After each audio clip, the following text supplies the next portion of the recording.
이번 시간은 정비례 관계에 대해서 알아보도록 할게요. 자, 먼저 정비례라는 것은 두 변수, 변수는 변하는 수를 얘기하는 거야. 변수 x, y에 대하여 x가 2배, 3배, 4배가 될 때 y도 똑같이 2배, 3배, 4배가 되는 관계가 있으면 y는 x에 정비례한다 라고 말해주는 거야. 예를 들어서 한 개에 500원 하는 연필이 개수에 따라서 가격이 정해질 거야. 연필이 한 개 있다면 500원이 될 거고요. 그 다음 연필이 두 개가 있다면 500 곱하기 2에서 1000원이 될 거야. 자, 그럼 연필이 3개가 있다면 535에서 1500원이 될 거고요. 연필이 4개가 있다면 500 곱하기 4에서 2000원이 될 거야. 자, 이렇게 개수가 계속 늘어나면 연필이 X개 있다면 가격은 500X가 될 수 있는 거야. 자, 그럼 여기서 X와 Y의 관계를 볼게. 연필 한 개가 2개가 되면 곱하기 2를 해준 거지. 그럼 가격도 500원에서 곱하기 2 하면 1000원이 되는 거야.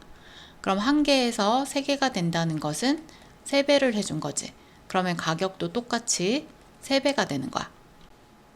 자, 그럼 연필의 개수가 이번에는 4개가 된다는 것은 4배를 해주는 거니까 가격도 똑같이 4배가 될 수 있는 거야.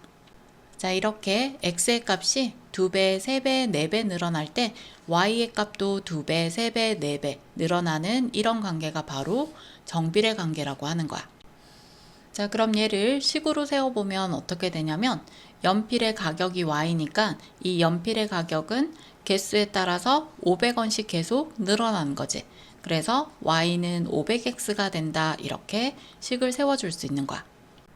자, 그래서 정비례 관계의 식은 항상 어떤 형태냐면 y는 어떤 값에 x가 붙는 이런 형태가 돼야 돼.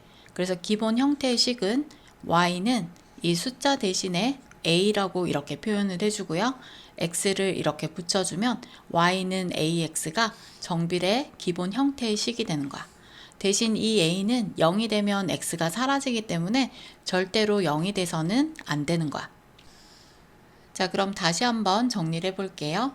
정비례라는 것은 x가 2배, 3배, 4배 늘어날 때 y의 값도 2배, 3배, 4배 늘어나는 관계가 되면 정비례한다 라고 얘기를 하고요. 이 정비례 관계의 기본 형태의 식은 y는 ax가 되는 거야. 다음 중 y가 x에 정비례하는 것을 모두 골라보도록 할게요. y가 x에 정비례한다는 것은 x가 2배, 3배, 4배 늘어날 때 y의 값도 2배, 3배, 4배가 늘어나는 관계가 정비례 관계라고 했어. 이 정비례의 기본 형태의 식은 y는 ax가 된다고 했지. 1번은 y는 4x니까 y는 ax 형태 맞아. 그래서 1번은 맞고요. 자, 그 다음 2번은 y는 x분의 5지. 얘는 뒤에서 배우겠지만 반비례의 형태야. 그래서 2번은 정비례가 될 수가 없어. 자, 그 다음 3번은 식을 좀 변형을 해줄게요. x 앞에 1이 생략된 거야. 그래서 y는 마이너스 3분의 1x 이렇게 써줄 수 있어. 그럼 얘도 숫자기 때문에 a의 값이 될 수 있어서 y는 ax의 꼴이 되는 거야. 그래서 3번도 정비례가 될 수 있어요. 자, 그 다음 4번은 y는 x 이렇게 쓰면 되는데 뒤에 플러스 2가 붙어 있어서 얘는 정비례가 될 수가 없어. 자, 그 다음 5번도 식을 좀 변형을 해줘야 돼. xy는 1이잖아. 양변을 x로 이렇게 나눠주면 y는 x분의 1의 꼴이 돼. 이렇게 분모에 x가 들어가는 형태는 반비례이기 때문에 정비례가 될 수가 없는 거야. 그럼 정비례식은 1번하고 3번이 되겠네요. 다음 중 y가 x에 정비례하는 것을 골라보도록 할게요. 정비례의 기본 형태의 식은 y는 ax의 형태여야 돼. 그럼 먼저 1번은 y는 x-5지. 그럼 여기서 y는 x만 있었으면 정비례가 될 수 있는데 마이너스 5가 있어서 정비례가 될 수 없는 거야.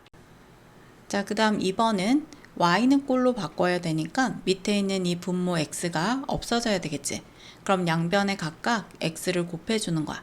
그럼 얘는 약분되면서 y는 마이너스 6x가 되면서 y는 ax의 형태를 가지지. 그럼 2번은 정비례가 되는 거야. 자, 그 다음 3번은 y는 2분의 x 플러스 3이야. 2분의 x라는 것은 y는 2분의 1x야. 그럼 2분의 1x까지만 있었으면 정비례인데 플러스 3이 있으니까 정비례가 될 수 없는 거야. 자, 그 다음 4번은 y는 x분의 3이야. 이 형태는 나중에 뒤에서 배우겠지만 반비례식이야. 그래서 4번은 정비례가 될 수 없어. 5번 볼게. xy는 마이너스 5야. 얘를 y는 꼴로 바꾸려면 여기 있는 x가 없어져야 되지. 그럼 양변에 x로 나눴을 때 y는 마이너스 x분의 5가 되는 거야. 그럼 여기 있는 식도 이 식과 비슷한 형태지? 그래서 이 식도 정비례가 아니라 반비례식이 되는 거야. 그래서 5번도 아닌 거야. 그럼 정비례 되는 것은 2번이 답이 되겠네요. 다음 중 y가 x에 정비례하는 것을 모두 골라보도록 할게요. 자, 먼저 정비례 관계식의 기본 형태의 식은 y는 ax가 돼야 돼.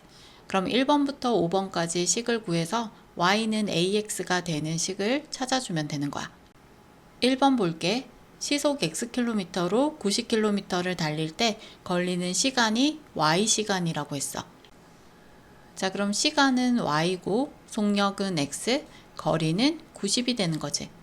그럼 항상 기본 형태의 꼴이 y는 꼴로 바꿔줘야 되니까 y는 속력 x분의 거리 90이 되는 거야. 그럼 y는 x분의 어떤 형태가 되면 얘는 정비례 관계식이 아닌 거야. 얘는 나중에 뒤에서 배우겠지만 반비례 관계야. 2번은 1m의 무게가 20g인 철사 xm의 무게가 yg이래. 1m의 무게가 20g이야. 그럼 2m의 무게는 20이 2배가 되니까 40g이 되는 거지. 이렇게 xm의 무게는 20 곱하기 x를 해서 20x가 되는 거야. 자, 그럼 철사의 무게는 길이에 따라서 20g씩 늘어나는 거니까 y는 20x가 되는 거지. 그럼 2번은 정비례 관계식이 될 수 있는 거야. 3번 볼게. 200g의 물에 소금 xg을 넣어 만든 소금물의 농도가 y%야. 소금물의 농도는 소금물의 양분의 소금의 양 곱하기 100을 해주면 농도가 나와. 소금물의 농도는 y니까 y는 이렇게 써주고요. 그 다음에 소금물의 양은 물에 소금을 타면 소금물이 될 수 있어. 그럼 200 플러스 x가 되고 소금의 양은 x니까 x를 써준 다음에 곱하기 100을 해주면 소금물의 농도가 되는 거야. 그럼 이 100은 x랑 곱할 수 있으니까 위로 올려서 100x라고 이렇게 써주는 거야. 자, y는 ax 꼴이 아니니까 얘도 정비례가 될 수 없는 거야. 4번 볼게. 두 대각선의 길이가 x랑 16인 마름모의 넓이를 구하래. 마름모의 넓이는 한 대각선 곱하기 다른 대각선의 길이 곱하기 2분의 1이야. 한 대각선을 x라고 두고 다른 대각선을 16이라고 두면 마름모의 넓이는 x 곱하기 16 곱하기 2분의 1이야. 그럼 약분을 해주면 y는 8x가 되는 거지. 자, 그럼 얘는 y는 ax 형태니까 4번은 정비례가 될 수 있는 거야. 5번은 50리터의 물이 담겨있는 물통에 매분 2리터의 물을 넣었을 때 x분 후에 물통에 담겨있는 물의 양을 y라고 한대. 자, 물통에 50리터의 물이 이렇게 채워져 있고요. 매분 2리터씩.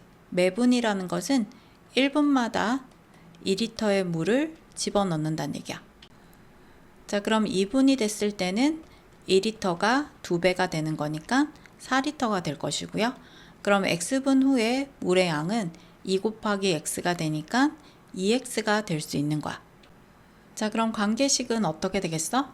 처음에 50리터가 있었는데 1분마다 2x만큼 물이 채워지는 거니까 그만큼 더해지면 되는 거겠지.